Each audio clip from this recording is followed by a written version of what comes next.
এখন আরো একটা বানাচ্ছি। সোনালি প্রথমটা বানাই খুব মজা পাইছে, খুবই খুবই মজা পাইছি, মানে আমার মানে খুবই ভালো লাগতেছে, বলার মতো না। মা বানাইতেছিল, আমি তো ভাবছি যে নিজে বানাবো না, এখন একটা বানাই দেখি যে কি ভালো লাগলো। প্রসেসটা বেশ ইজি নাকি? হ্যাঁ, আমি আসলে অনেক আগে চেষ্টা করছিলাম পাটিসাপটা বানাইতে, তখন আমার ডো হয় নাই, যেটা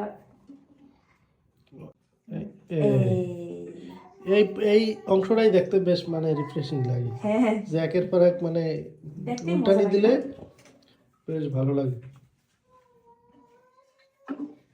লা লা লা লা, খুশির ঠেলায় এটা ছুড়ে ফেলাইছি।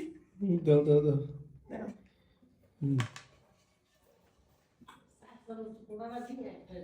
বাহ, মাশাআল্লাহ মাশাআল্লাহ মাশাআল্লাহ, খুবই সুন্দর, একদম ধোয়া ওঠা পিঠা, খুবই মজার।